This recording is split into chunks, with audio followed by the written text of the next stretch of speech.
Hello दोस्तों, स्वागत है आप सभी का आपका अपना यूट्यूब चैनल दीपक क्लासेस कटिहार में।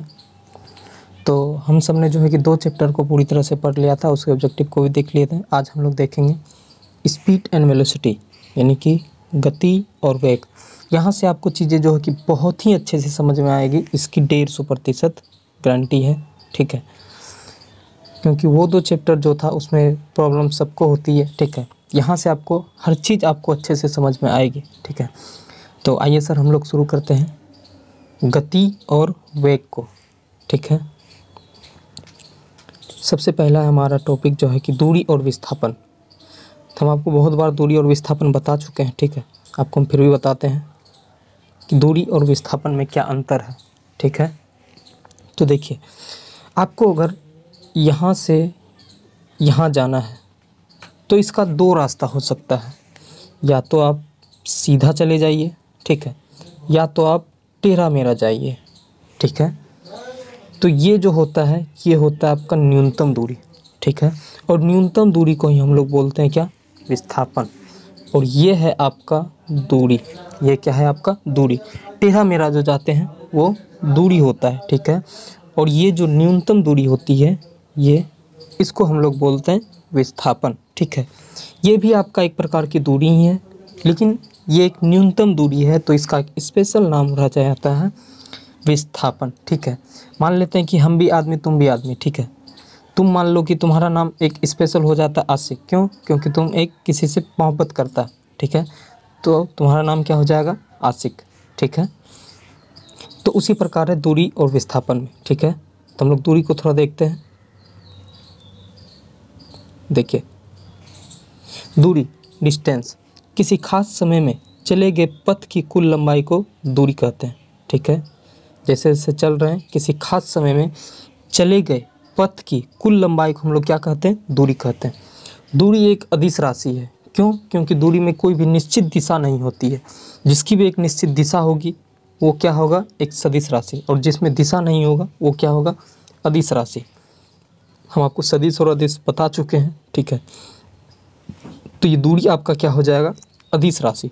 और दूरी का ऐसा ही मात्रक क्या होगा, मीटर। ऐसा है कि हम लोग दूरी को जो है कि केजी में नापेंगे। ऐसा है कि यहाँ से हम लोग मान लीजिए कि यहाँ से हम लोग कहीं 1 किलोमीटर दूरी तय करते हैं, वैसा है कि उसको हम 1 केजी में नापेंगे, नहीं नापेंगे। उसको हम लोग क्या नापते हैं, मीटर में नापते हैं। ठीक है, या तो केजी में नापेंगे, तो हम लोग दूरी को किस में नापते हैं, मीटर में नापते हैं। ठीक है, अब आइए विस्थापन। हम आपको बोले विस्थापन क्या है, न्यूनतम दूरी को विस्थापन कहते हैं। और विस्थापन एक क्या है, सदिश राशि, क्योंकि इसकी एक निश्चित दिशा होती है, तो इसको हम लोग क्या बोलते हैं, सदिश राशि। विस्थापन को ही हम लोग किस में नापते हैं, इसको भी हम लोग मीटर में नापते हैं। क्यों? क्योंकि इसकी एक निश्चित दिशा होती है। इसकी एक क्या है, निश्चित दिशा होती है, इसलिए ये क्या है, एक सदिश राशि है। और इसको भी हम लोग नापते किस में है, मीटर में। ठीक है, अब नेक्स्ट देखिए, नेक्स्ट हमारा पॉइंट है दूरी और विस्थापन का अनुपात हमेशा 1 से बड़ा या बराबर होता है। दूरी और विस्थापन का जो अनुपात होता है हमेशा 1 से बड़ा या बराबर होता है। ठीक है, दूरी व विस्थापन क्या होता है, हमेशा 1 से बड़ा या बराबर होता है, कभी भी ये छोटा नहीं हो सकता है। अब बोलिएगा क्यों, ऐसा क्यों होता है, तो हम आपको बताते हैं। मान लीजिए आप ले लेते हैं 10/2। ठीक है, तो आप इसको अगर काटिएगा तो ये हमेशा 1 से क्या होगा, बड़ा होगा। अब ले लेते हैं 10/10। ठीक है, इसको काटिएगा तो 1 होगा, यानी कि ये क्या होगा, बराबर हो जाएगा। यदि हम ऐसा कर लेते हैं कि 2/10 ले लेते हैं तो 1/ कितना हो जाएगा, 5 हो जाएगा। तो ये क्या हो जाएगा, 1 से छोटा हो जाएगा, जो कि नहीं होगा, क्योंकि आपको पता है कि विस्थापन कभी भी बड़ा नहीं हो सकता है। ठीक है, ये जो है हमेशा दूरी बड़ा होता है, विस्थापन कभी भी बड़ा नहीं हो सकता है। तो कभी जब भी होगा तो ऊपर दूरी बड़ा होगा। ठीक है, जब भी क्या होगा, दूरी बड़ा होगा, विस्थापन कभी भी बड़ा नहीं हो सकता है। तो इसलिए जो है कि ये हमेशा 1 से बड़ा या बराबर होता है, कभी भी दूरी और विस्थापन का अनुपात जो है कि 1 से छोटा नहीं हो सकता है। ठीक है, अब नीचे दिए गए कुछ ग्राफ हैं। ठीक है, इसमें हमको बताना है कि दूरी और विस्थापन में क्या अंतर है। ठीक है, हम आपको बोले हैं कि विस्थापन कैसे निकालना है, क्या बोले हैं, विस्थापन के लिए न्यूनतम दूरी को विस्थापन बोलते हैं। मान लीजिए कि ऐसा कोई रास्ता है, ठीक है। तो हमको इसमें दूरी और विस्थापन निकालना है। तो कैसे निकालेंगे? एक बिंदु पर कलम रखना है, ठीक है, और अंतिम बिंदु पर सीधा मिला देना, ये आपका इस कोण क्या हो जाएगा? विस्थापन। और दूरी बोलेगा तो टेढ़े मेढ़े जो जाती है उसको हम लोग क्या बोलते हैं? दूरी बोलते हैं।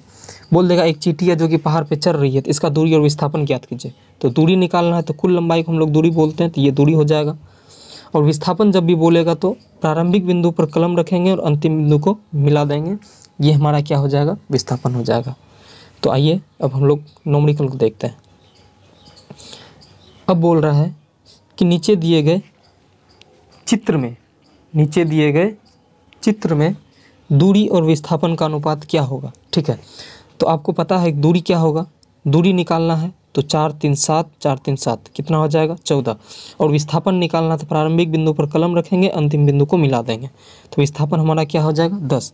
हमको दूरी और विस्थापन का अनुपात निकालना, तो दूरी है आपका 14 और विस्थापन है आपका 10, तो ये हो जाएगा कितना? आप इसको काट भी सकते हैं, अनुपात में जब भी हो काट भी सकते हैं, तो ये हो जाएगा 7:5 हमारा आंसर हो जाएगा, ठीक है।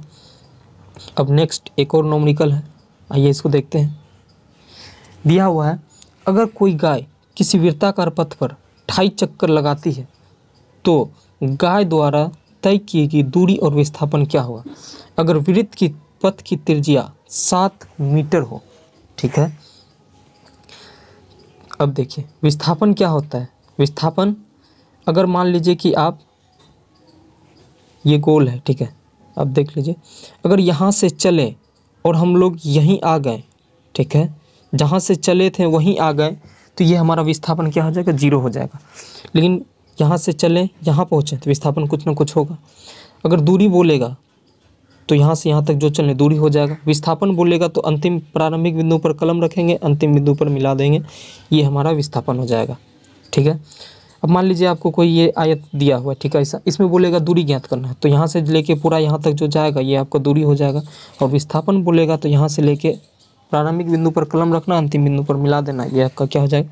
विस्थापन हो जाएगा, ठीक है। अब देखिए अब यहाँ पर हम लोग चलते हैं इसमें। अगर कोई गाय किसी वृत्ताकार पथ पर 28 चक्कर लगाती है, 28 चक्कर लगाने का मतलब हुआ कि मान लीजिए कि यहाँ से अगर शुरू करेगा तो ये 1 हो गया, फिर यहाँ 2 आएगा, फिर यहाँ से 2.5 आएगा, तो चल के कहाँ आएगा? यहाँ पहुँच जाएगा। कहाँ पहुँच जाएगा? यहाँ पहुँच जाएगा। तो इसका कुछ ना कुछ विस्थापन होगा। विस्थापन क्या बोले? प्रारंभिक बिंदु पर कलम रखना, अंतिम बिंदु को मिला देना, तो हमारा क्या हो जाएगा? विस्थापन। आपको पता है कि ये त्रिज्या दिया हुआ 7, इधर भी त्रिज्या 7 होगा, तो 7 + 7 हमारा क्या हो जाएगा? 14 हो जाएगा हमारा क्या? विस्थापन, ठीक है। अब दूरी निकालना है तो जितना चक्कर लगा रहा है, ठीक है, उसमें 2 से क्या करेंगे? गुना कर देंगे। आपको पता है कि कोई भी चीज़ अगर चक्कर लगाती है तो वो परिधि पे चक्कर लगाएगी, ठीक है। तो एक परिधि यहाँ पे 28 चक्कर लगा रहा है, तो इसका मतलब है 2.5 बार जाएगी।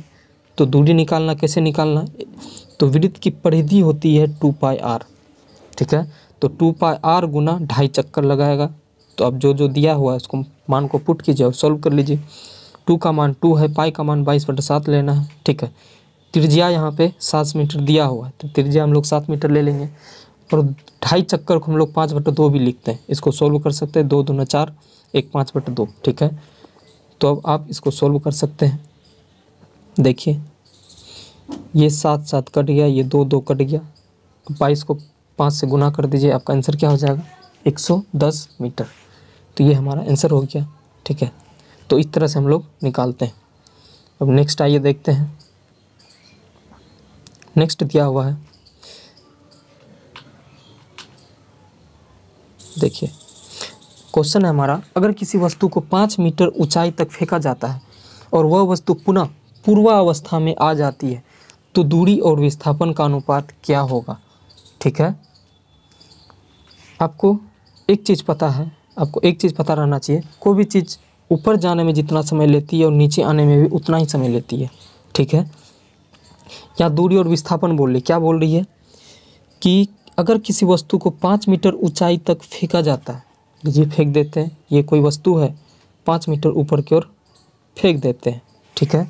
5 मीटर ऊंचाई तक फेंका जाता है, पुनः पूर्वावस्था में आ जाता है, ठीक है, ये कोई वस्तु है, फिर यहाँ पुनः वापस आ गई 5 मीटर, ठीक है। तो दूरी और विस्थापन, तो दूरी 5 मीटर गया और 5 मीटर आया, तो दूरी हो गया कितना 10 मीटर। और विस्थापन जहाँ से चला वहीं पहुँच गया, तो विस्थापन क्या हो जाएगा 0। देखिए जहाँ से गया, मान लीजिए कि कोई वस्तु है यहाँ से गया ऊपर, तो ये हो गया आपका दूरी जाने में 5 मिनट। अब मान लीजिए कि वो वस्तु पुनः यहीं आ गई, तो विस्थापन 0 हो गया। और दूरी जाने में जितना समय लगा और आने में जितना समय लगा, ये आपका दूरी हो जाएगा। तो ठीक है, तो आप समझ गए होंगे। तो हमारा विस्थापन यहाँ पे क्या हो जाएगा 0 और दूरी 10। तो दूरी बटा विस्थापन का अनुपात निकालना, दूरी 10 विस्थापन 0, तो 10:0 हमारा ये क्या हो जाएगा, आंसर हो जाएगा।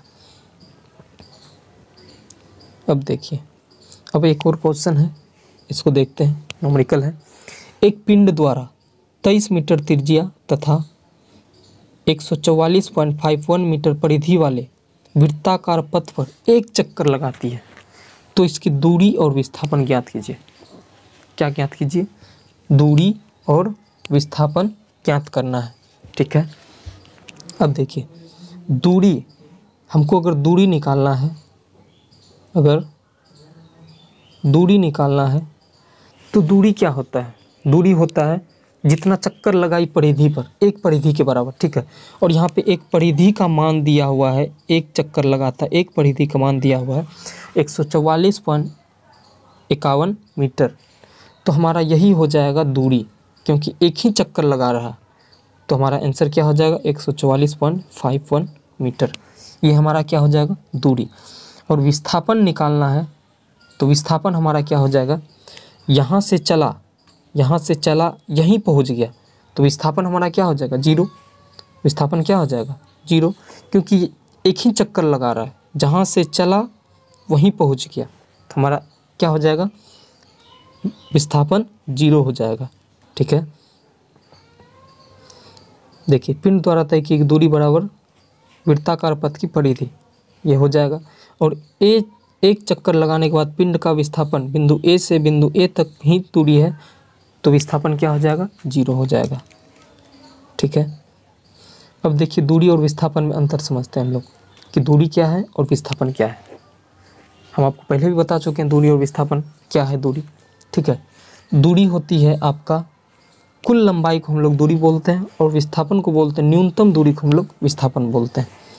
ठीक है, दूरी में केवल परिमाण को व्यक्त करता है। दूरी केवल किसको व्यक्त करता है, केवल परिमाण को व्यक्त करता है, क्योंकि इसमें दिशा नहीं होती है, जिधर भी जा सकती है, केवल इसमें परिमाण होता है, दिशा नहीं हो सकता। विस्थापन परिमाण तथा दिशा दोनों व्यक्त करता है, इसमें परिमाण भी है और दिशा भी है। ठीक है, तो ये आपका हो गया विस्थापन। ठीक है, अब देखिए दूरी सदैव धनात्मक या शून्य होती है। दूरी क्या होती है, सदैव धनात्मक या शून्य होती है। अब बोलिएगा आप कैसे, तो हम आपको बताते हैं कैसे। मान लीजिए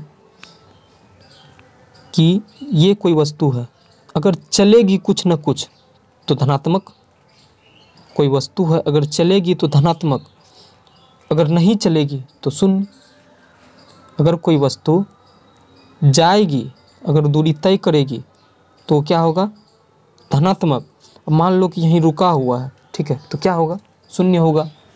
चलेगा तो पॉजिटिव और नहीं चलेगा तो 0। ठीक है, अब देखिए विस्थापन जो है कि विस्थापन धनात्मक, ऋणात्मक तथा शून्य भी हो सकता है। विस्थापन धनात्मक भी हो सकता है, ऋणात्मक भी हो सकता है तथा शून्य भी हो सकता है। अब बोलिएगा आप कैसे, तो देखिए कैसे। मान लीजिए ये कोई वस्तु है, ठीक है, इसको मान लीजिए हम यहाँ ऊपर फेंक दिए, तो ऊपर फेंक दिए तो पॉजिटिव। ठीक है, मान लीजिए यहाँ आ गई, फिर वस्तु जहाँ से फेंकें ऊपर गया पॉजिटिव, यहीं आ गया विस्थापन 0। मान लीजिए वस्तु को फेंकें, वस्तु नीचे आ गई, तो ये क्या होगा ऋणात्मक हो जाएगा। जहाँ से फेंकें ऊपर गया पॉजिटिव, नीचे आ गया विस्थापन 0। अब मान लीजिए कि वस्तु उससे भी नीचे चली गई, तो क्या हो जाएगा ऋणात्मक हो जाएगा। तो ये था कि विस्थापन धनात्मक, ऋणात्मक तथा शून्य भी हो सकता है। दूरी एक अदिश राशि हम आपको बताएं क्योंकि इसमें दिशा नहीं होती है, और विस्थापन एक सदिश राशि है क्योंकि इसमें दिशा होती है। अब आगे चलते हैं हम लोग। अब है चाल, ठीक है। चाल दिया हुआ है स्पीड। हम लोग चाल किसको बोलते हैं? चाल बराबर होता है दूरी बटा समय। चाल बराबर दूरी बटा समय। एक होता है आपका वेग, एक क्या होता है आपका वेग। वेग बराबर होता है विस्थापन बटा समय। वेग बराबर विस्थापन बटा समय। इसको हम लोग डिफाइन कैसे करते हैं? नीचे वाले को एकांक कर देते हैं, ठीक है। एकांक समय में तय की गई दूरी को, एकांक समय में तय की गई कुल दूरी को हम लोग चाल बोलते हैं, और एकांक समय में तय की गई विस्थापन को हम लोग वेग बोलते हैं। नीचे वाले को हमेशा एकांक कर देना, ठीक है। एकांक समय में तय की गई दूरी को चाल बोलते हैं, और एकांक समय में तय किए गए विस्थापन को हम लोग क्या बोलते हैं? वेग बोलते हैं, ठीक है।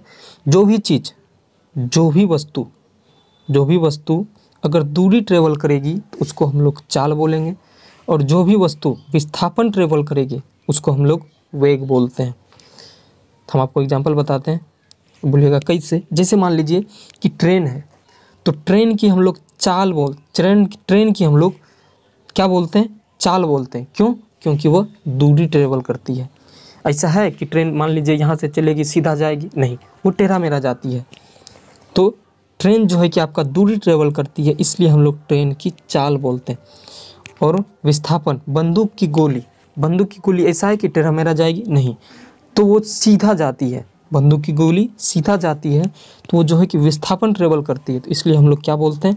बंदूक का वेग, गोली का वेग बोलते हैं हम लोग। गोली का क्या बोलते हैं?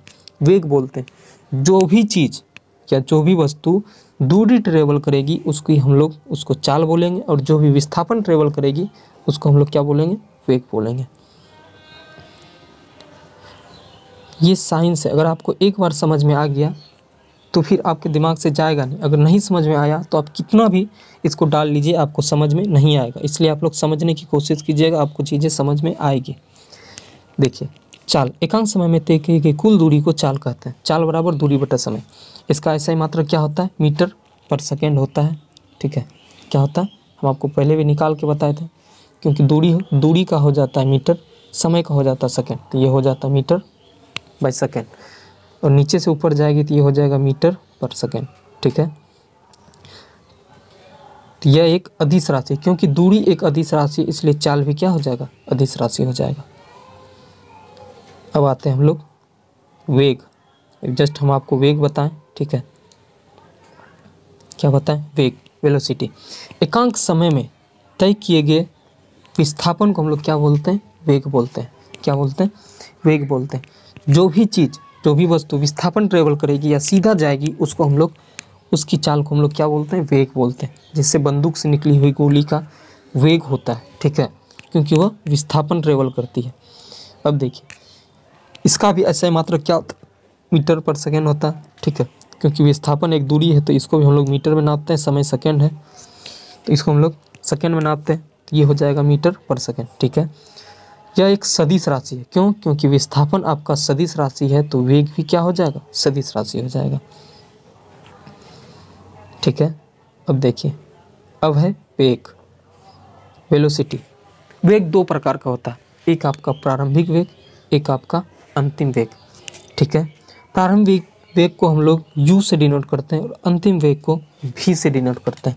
आपको अगर याद नहीं रहे तो आप याद रखने के लिए जुगाड़ लगा सकते हैं कि अल्फ़ाबेट में सबसे पहले u आता है। सबसे पहले क्या आता है? u आता है, इसलिए यह प्रारंभिक, सबसे पहले प्रारंभिक फिर अंतिम होता है। तो अल्फ़ाबेट में पहले u, अंतिम में v आता है, ठीक है। तो प्रारंभिक के लिए u और अंतिम के लिए v लेना, ठीक है। अब देखिए, प्रारंभिक वेग क्या है? प्रारंभिक वेग क्या है? जहाँ से चलना शुरू करते हैं हम लोग, जहाँ से चलना शुरू करते हैं इसको हम लोग प्रारंभिक वेग बोलते हैं, और जहाँ पर चलना ख़त्म कर देते हैं इस वेग को हम लोग बोलते हैं अंतिम वेग। जहाँ से चलना शुरू करते हैं इसको बोलते हैं प्रारंभिक वेग, और जहाँ पर चलना ख़त्म कर देते हैं उसको बोलते हैं हम लोग अंतिम वेग, ठीक है। जहाँ से चलना शुरू करते हैं उसको हम लोग क्या बोलते हैं? प्रारंभिक वेग, और जहाँ पर चलना ख़त्म कर देते हैं वहाँ पे बोलते हैं अंतिम वेग। मान लीजिए किसी वस्तु को स्थिर अवस्था से, मान लीजिए किसी वस्तु को नीचे से ऊपर फेंक रहे हैं, तो अस्थिर से फेंकेंगे तो इसका मतलब प्रारंभिक वेग हमको क्या ले लेना? 0। अगर कोई वस्तु ऊपर की ओर फेंकें, वहाँ से नीचे आ रही है, तो इसका मतलब अंतिम वेग 0 हो जाएगा। क्योंकि किसी वस्तु को फेंकें, जब तक वहाँ पे वस्तु अस्थिर नहीं होगी, जब तक यहाँ पे वस्तु अस्थिर नहीं होगी तब तक नीचे आएगी नहीं, ठीक है। तो यहाँ पे क्या करना, अंतिम वेग 0 ले लेना है, ठीक है। तो आपको धीरे धीरे समझ में आएगी, ठीक है। तो अब देखिए चाल और वेग में अंतर क्या है, चाल और वेग में अंतर क्या है, ठीक है। चाल और वेग में अंतर। चाल, चाल किसको बोलते हैं, जो दूरी ट्रेवल करती है, क्योंकि दूरी हमेशा क्या होती है, बड़ी होती है। दूरी क्या होती है, बड़ी होती है। और वेग जो विस्थापन ट्रेवल करता है, हम लोग उसको वेग बोलते हैं, ठीक है। अब देखिए चाल में केवल परिमाण होता है, दिशा नहीं होता है, इसलिए यह क्या है, अदिश राशि है। चाल में देखिए हम आपको बताए थे कि चाल बराबर होता है दूरी बटा समय, दूरी बटा समय। तो चाल आपका क्या है, अदिश है, क्योंकि दूरी भी अदिश है तो चाल भी क्या हो जाएगा, अदिश हो जाएगा, ठीक है। इसमें केवल क्या है, परिमाण है, दिशा नहीं होता है, इसलिए क्या है, अदिश राशि। वेग में परिमाण के साथ साथ दिशा भी होती है, क्यों, क्योंकि वेग बराबर होता है, वेग बराबर होता है विस्थापन बटा समय। तो विस्थापन आपका सदिश है तो वेग भी क्या हो जाएगा, सदिश राशि होगा, ठीक है। अब देखिए नेक्स्ट पॉइंट, किसी वस्तु की चाल उस वस्तु के परिमाण के बराबर या उससे भी अधिक हो सकता है। अब आप बोलिएगा कि नहीं समझें, तो हम आपको बताते हैं। देखिए मान लीजिए ये है कोई वस्तु है, ठीक है। तो ये आपका हो गया दूरी और ये हो गया विस्थापन। तो दूरी बराबर क्या होता है, ये दूरी है, तो चाल बराबर होता है दूरी बटा समय। ये दूरी जो है ये चाल ट्रेवल करती है, ठीक है। और ये जो आपका विस्थापन है ये आपका वेग ट्रेवल करती है, ठीक है। तो यहाँ बोल क्या रहा है कि किसी वस्तु की चाल उस वस्तु के परिमाण के बराबर या उससे भी अधिक हो सकती है। क्यों, क्योंकि चाल जो है कि अधिक होता है, चाल क्या होता है, अधिक होता है, तो इसलिए दूरी भी क्या होगा, क्योंकि दूरी अधिक जाती है, कोई भी वस्तु दूरी अधिक जाती है तो इसलिए उसकी क्या होती है, चाल होती है। चाल उस वस्तु के परिमाण के बराबर भी हो सकता है या अधिक हो सकता है, ठीक है, इससे छोटा नहीं हो सकता है। लेकिन यहाँ पर किसी वस्तु का जो वेग होगा, किसी वस्तु का वेग का परिमाण उस वस्तु के चाल से अधिक नहीं हो सकता है। क्यों, क्योंकि दूरी जो है कि बड़ा होता है, दूरी बड़ा होता है, क्योंकि दूरी चाल ट्रेवल करती है। तो ये आपका कभी भी विस्थापन जो है कि इससे बड़ा नहीं हो सकता है, विस्थापन हमेशा छोटा होगा, ठीक है। तो ये था आपका। उसके बाद नेक्स्ट पॉइंट है हमारा, किसी वस्तु द्वारा एकांक समय में तय की गई कुल दूरी को उस वस्तु की चाल कहते हैं। किसी वस्तु द्वारा एकांक समय में तय किए गए विस्थापन को उस वस्तु का वेग कहते हैं। ये हम आपको बताए थे। उसके बाद है आपका त्वरण, ठीक है। उसके बाद क्या आपका त्वरण है। तो हम लोग त्वरण को नेक्स्ट वीडियो में देखेंगे। तो यहाँ तक आपको वीडियो कैसा लगा आप हमें कमेंट में ज़रूर बताएं। आपको अगर कोई भी डाउट रह जाता तो आप कमेंट में बॉक्स में पूछ सकते हैं, हम उसका अगले वीडियो में उसका सॉल्यूशन देंगे, ठीक है। तो मिलते हैं सर किसी नेक्स्ट वीडियो में। हम आपको इसका न्यूमेरिकल भी कराएंगे और ऑब्जेक्टिव भी करवा देंगे। तो इसको ज़्यादा से ज़्यादा शेयर कीजिए, ठीक है। तो मिलते हैं सर किसी नेक्स्ट वीडियो में। Thank you very much.